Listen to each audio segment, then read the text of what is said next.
સંધાન all Gujarat integrated classroom. સેટેલાઇટના માધ્યમથી જોડતી કડી એટલે સંધાન. નમસ્કાર મિત્રો, હું doctor Kishor V Pesaniya, Shri Sakhida arts and commerce college Limbdi, જિલ્લો સુરેન્દ્રનગર. આજનો આપણો વિષય છે આંકડાશાસ્ત્ર. એમાં આજે આપણે જે ટૉપિકનો અભ્યાસ કરવાનો છે તે ટૉપિક છે સૂચકાંક, ઇન્ડેક્સ નંબર. મિત્રો, આંકડાશાસ્ત્રનું સૌથી સહેલું અને રમૂજવાળું ચેપ્ટર છે, તો આપણે એના વિશે ડીપમાં ચર્ચા કરવા માટે આગળ વધીએ તો એનો બેઝિક ખ્યાલ મેળવીએ. તો એમાં સૌ પ્રથમ સૂચકાંક માટે જોઈએ તો સૂચકાંક એટલે શું? તો કે સમયના ફેરફાર સાથે વસ્તુના ભાવ, ઉત્પાદન, આયાત નિકાસ ખર્ચ, બેકારી વગેરેમાં ફેરફાર થતા હોય છે. આ ફેરફારનું પ્રમાણ એક સરખું હોતું નથી, તેમજ કેટલાક ફેરફારો એક જ દિશામાં થતા હોય છે, જ્યારે કેટલાક ફેરફારો વિરુદ્ધ દિશામાં થતા હોય છે. સામાન્ય જીવનમાં આપણે જોઈએ તો કોઈ પણ વસ્તુ ફિક્સ હોતી નથી, સ્થિર રહેતી નથી. અમુક વસ્તુઓનો ભાવ વધે છે, જ્યારે અમુક વસ્તુનો ભાવ ઘટે છે. અમુકનો વધે છે, અમુકનો ઘટે છે, વધઘટ થયા કરે છે. દાખલા તરીકે જોઈએ તો વસ્તુના ભાવ, તેમનું ઉત્પાદન વગેરેમાં વધારો જોવા મળે છે.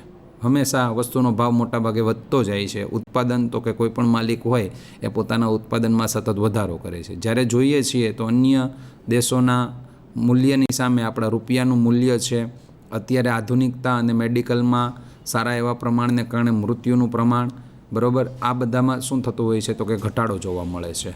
તો ભવિષ્યનું આયોજન યોગ્ય રીતે કરી શકાય તેટલા માટે આ પ્રકારનો અભ્યાસ જરૂરી છે. તો સૂચકાંક શા માટે જરૂરી છે? તો કે કોઈ પણ વસ્તુની કિંમત સ્થિર રહેતી નથી, હંમેશા એમાં વધારો ઘટાડો અથવા તો વધઘટ થયા કરે છે. તો અમુક કિંમતમાં વધારો, અમુક કિંમતમાં ઘટાડો, અમુકમાં વધઘટ, આ બધું જાણવા માટે સૂચકાંકનો અભ્યાસ જરૂરી છે. હવે શું કહેવા માંગે છે તો કે સૂચકાંક એ સરેરાશ એ નિરપેક્ષ માપ હોય. સમય અનુસાર થતા ફેરફારનો અભ્યાસ તેના યોગ્ય દ્વારા થઈ શકે નહીં. આ ફેરફારનો અભ્યાસ કરવા માટે સાપેક્ષ માપ ઉપયોગી છે, અને એટલા માટે સૂચકાંક એ સાપેક્ષ માપ છે. કોઈપણ વસ્તુનો જો આપણે અભ્યાસ કરવો હોય તો એના નિરપેક્ષ માપથી અભ્યાસ ન થઈ શકે, એના સાપેક્ષ માપની જરૂર પડે છે, અને એના માટે સૂચકાંક એ એક એમનું સાપેક્ષ માપ છે. તો મિત્રો, આપણે સમજ્યા કે કોઈપણ વસ્તુ સ્થિર રહેતી નથી અને એમાં કેટલી વધઘટ થાય છે, વધારો થાય છે, ઘટાડો થાય છે, વધઘટ થાય છે. આ જાણવા માટે નિરપેક્ષ માપની જગ્યાએ સાપેક્ષ માપ જરૂરી છે. એટલા માટે આપણે સૂચકાંકનો અભ્યાસ કરીશું. ત્યાર પછી સૂચકાંકનો અર્થ જોઈએ તો કે સૂચકાંક એ શું છે? તો કે સૂચકાંક એટલે જુદા જુદા સમયે કોઈ પણ ચલની કિંમતમાં થતો સાપેક્ષ ટકાવારી ફેરફાર. દાખલા તરીકે આપણે લઈએ કે 2005માં કોઈ ગેસના બાટલાનો ભાવ 200 રૂપિયા હતો. અત્યારે ગેસના બાટલાનો ભાવ 525 રૂપિયા છે. તો 2005ની સરખામણીએ 2015માં ગેસના બાટલાના ભાવમાં કેટલો ટકાવારી ફેરફાર થયો છે?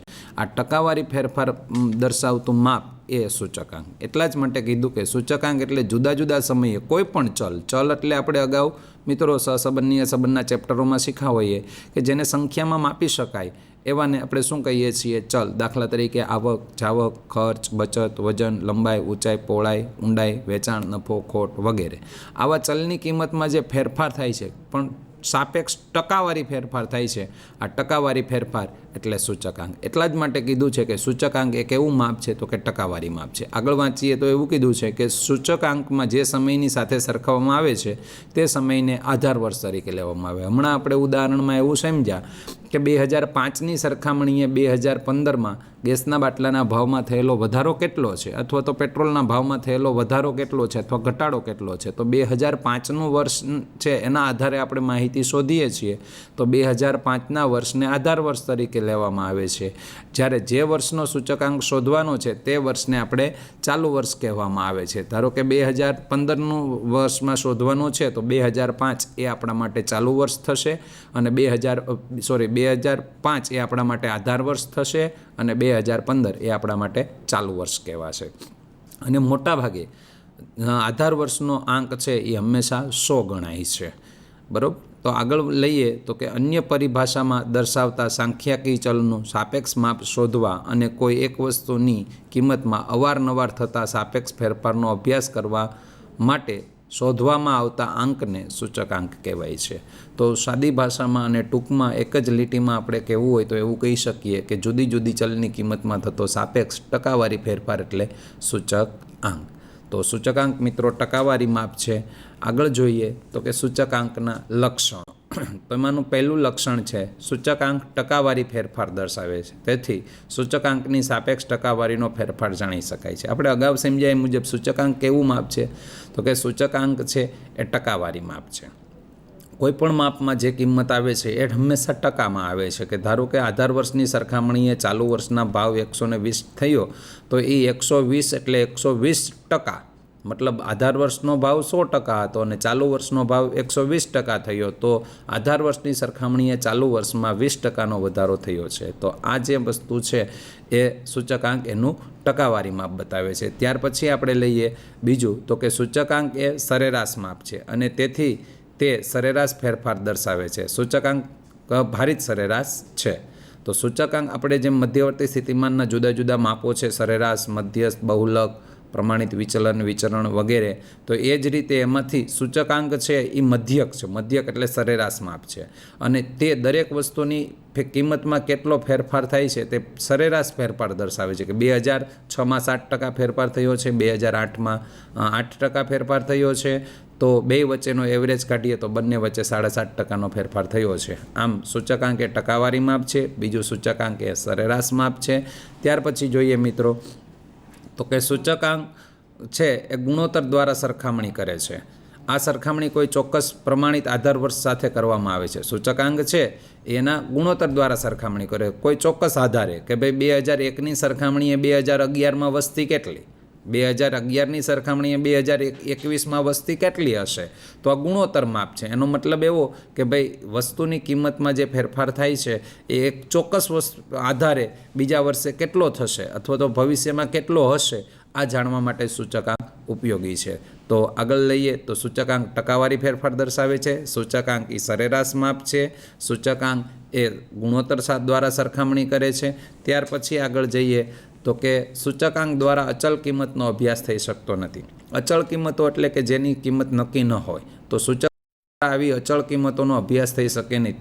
તમે એમને કોઈ કિંમત આપો તો એના ઉપરથી સૂચકાંક કેટલો ફેરફાર ટકાવારી ફેરફાર થયો છે આ સૂચકાંક બતાવે છે, પણ અચળ કિંમતોનો અભ્યાસ સૂચકાંક દ્વારા જાણી શકાતો નથી. ત્યાર પછી આગળ લઈએ તો કે સૂચકાંક સાપેક્ષ માપ હોઈ શકે. ચલ સંખ્યા જુદા જુદા એકમોમાં આપેલી હોય તો પણ સરખામણી કરી શકાય છે. સૂચકાંક એ સાપેક્ષ માપ છે એટલે ચલની સંખ્યા જુદા જુદા એકમોમાં હોય તો પણ એની સરખામણી થઈ શકે છે. એવું જરૂરી નથી કે હંમેશા કિંમતોમાં હોવી જોઈએ. એકમોમાં હોય બરાબર તો કે ટન છે, મેટ્રિક ટન છે, કિલોગ્રામ છે, આમાં હોય તો પણ એની આપણે કમ્પલસરી એકબીજા સાથે સરખામણી કરી શકીએ છીએ.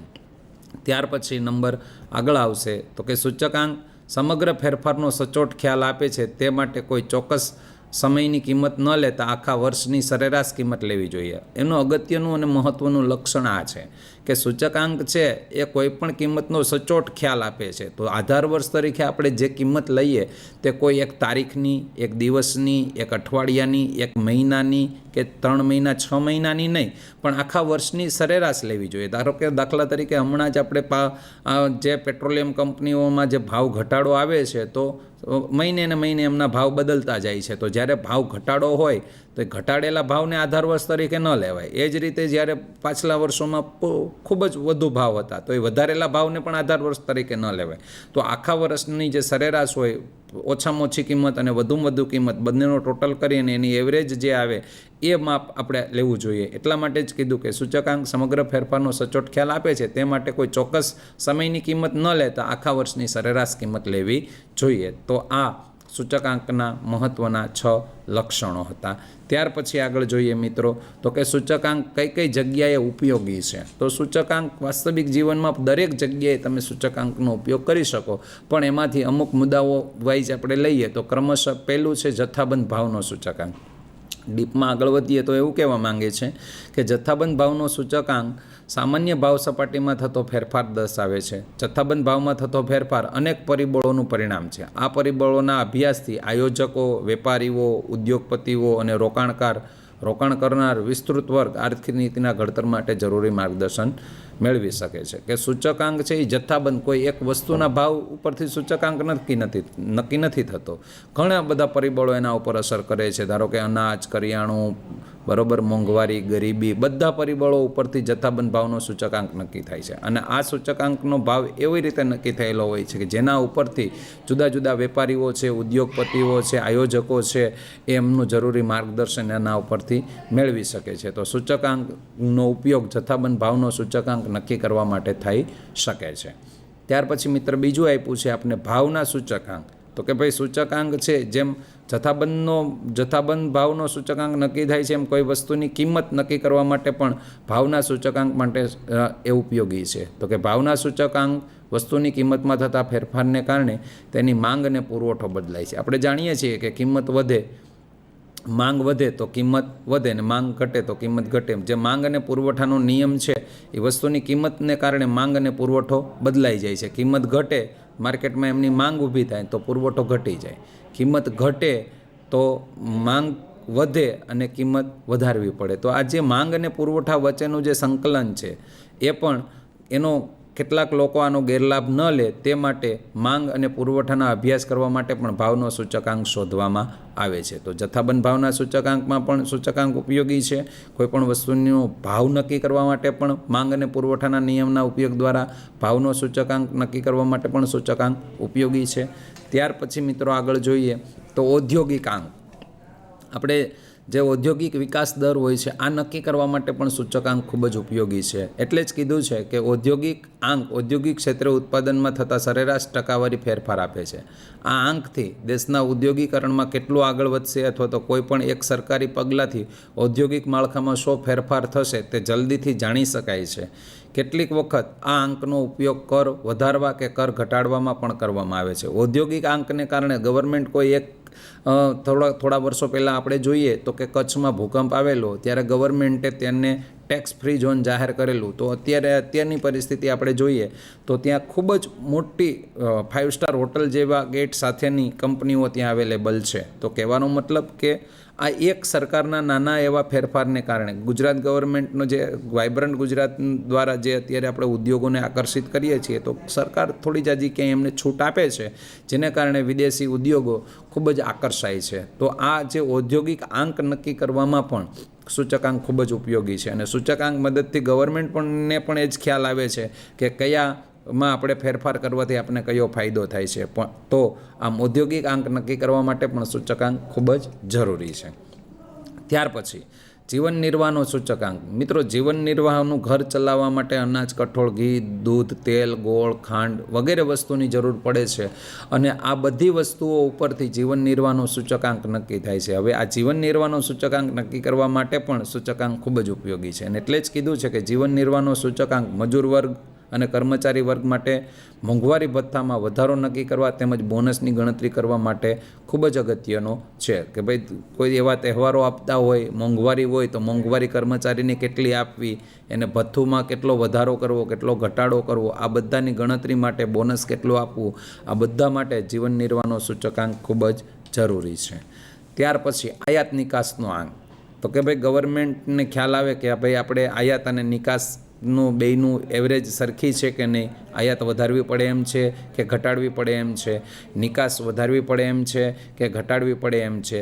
તો જે આ આયાત નિકાસનો આપણો આંક છે આ આંક પણ નક્કી કરવા માટે સૂચકાંક ખૂબ જ જરૂરી છે. અને એટલે જ કીધું છે કે આયાત નિકાસનો આંક પ્રમાણિત વર્ષની સરખામણીમાં ચાલુ વર્ષે આયાત અથવા નિકાસમાં નોંધાયેલા ફેરફારો અને વ્યાપારની સમતુલાની પરિસ્થિતિ દર્શાવે છે. તેના વડે રાજ્યકર્તાઓ આયાત નિકાસની નીતિ નક્કી કરી શકે છે કે ભાઈ આયાત નિકાસ નીતિમાં શું ફેરફાર કરવો, આ બધું પણ સૂચકાંક મદદથી જાણી શકાય છે.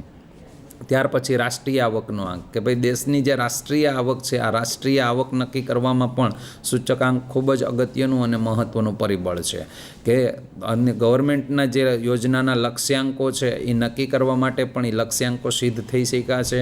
લક્ષ્યાંકો સિદ્ધ કરવા માટે શું કરવું જોઈએ આ બધું નક્કી કરવા માટે પણ સૂચકાંક ઉપયોગી છે. એટલે જ કીધું છે કે રાષ્ટ્રીય આવકનો આંક સરકારની યોજનાઓના લક્ષ્યાંકો નક્કી કરવા માટે ઉપયોગી થઈ પડે છે. જુદા જુદા દેશોની રાષ્ટ્રીય આવક સરખાવવા માટે પણ આવા સૂચકાંક ઉપયોગી નીવડે છે. ત્યાર પછી મિત્રો આગળ જોઈએ તો કે રોકાણનો સૂચકાંક. અત્યારે સૌથી અગત્યનું મહત્ત્વની બાબત એ છે કે ભાઈ ધનિક લોકોએ રોકાણ ક્યાં કરવું. શેરમાં રોકાણ કરવું, ડિબેન્ચરમાં રોકાણ કરવું, જમીન મકાનમાં રોકાણ કરવું, પ્લોટમાં રોકાણ કરવું, ગોલ્ડમાં રોકાણ કરવું, સિલ્વરમાં રોકાણ કરવું, કઈ જગ્યાએ રોકાણ કરવું. તો આ રોકાણ કઈ રીતે કરવું અને ક્યાં એમને ફાયદો થશે આ નક્કી કરવા માટે પણ સૂચકાંક ખૂબ જ ઉપયોગી છે, કે જેના દ્વારા એ જાણી શકે છે કે ભાઈ ગયા વર્ષનો આધાર વર્ષ આ હતો અને ચાલુ વર્ષ આ હતો, તો સોનામાં આટલા ટકા વળતર મળ્યું, સિલ્વરમાં આટલા ટકા વળતર મળ્યું, લેન્ડમાં આટલા ટકા વળતર મળ્યું છે, શેર અને ડિબેન્ચરમાં આટલા ટકા વળતર મળ્યું છે, સ્ટોકમાં આટલું વળતર મળ્યું છે. તો આ સૂચકાંકનો જે ટકાવારી ફેરફાર છે એના ઉપરથી રોકાણકાર નક્કી કરી શકે છે કે મારે કયા સેક્ટરમાં રોકાણ કરવું જોઈએ. એટલે જ કીધું કે રોકાણના સૂચકાંક પરથી શેર અને સ્ટોકના ભાવમાં થતી વધઘટ જાણી શકાય છે, અને શેર અને સ્ટોકનો જથ્થો અને ભાવમાં થતા ફેરફાર જાણવાથી તેની ભાવિ અસરોનું અનુમાન કરી શકાય છે. આમ રોકાણ કઈ જગ્યાએ કરવું એ માટે પણ સૂચકાંક ખૂબ જ ઉપયોગી છે. ત્યાર પછી ધંધા રોજગારનો સૂચકાંક, કે ભાઈ ધંધા રોજગારના સૂચકાંક માટે આવતા દિવસોમાં બેકારી છે એનું શું થશે, બરાબર, આવતા દિવસો કેવા હશે, આ બધું નક્કી કરવા માટે પણ સૂચકાંક ખૂબ જ ઉપયોગી છે. અને એટલા માટે એમ કીધું છે કે ધંધા રોજગારના સૂચકાંક પરથી દેશની બેકારીના પ્રશ્નનો ખ્યાલ આવે છે અને બેકારી નિવારણ માટેનું માર્ગદર્શન પણ મળી રહે છે.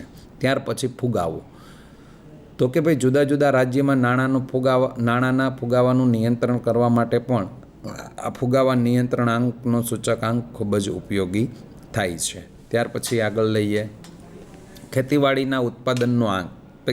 અગત્યનું અને મહત્ત્વનું, ભારત કૃષિ પ્રધાન દેશ છે, તો એ કૃષિ પ્રધાન દેશમાં ખેતીવાડીના ઉત્પાદનના આંકડા કેવા છે, જેને કારણે સરકારે ભવિષ્ય આવતા દિવસોના પગલાં લેવાના હોય તો એ પગલાં મેળવવા માટે ખેતીવાડીનો આંક નક્કી થતો હોય છે ઉત્પાદનનો. તે ઉત્પાદનનો આંક નક્કી કરવા માટે પણ આ સૂચકાંક ખૂબ જ જરૂરી છે કે ભાઈ આવતા દિવસોમાં મગફળીઓનું, કપાસનું, તેલીબિયાઓનું કેટલું ઉત્પાદન થશે, એના આંકડાઓ શું છે, આ જાણવા માટે સૂચકાંક ખૂબ જ ઉપયોગી છે. અને એટલા માટે કીધું કે ખેતીવાડીના ઉત્પાદનનો આંક દેશની અનાજના ક્ષેત્રે થયેલી પ્રગતિનો ખ્યાલ આપે છે અને સરકારની નીતિની ચકાસણી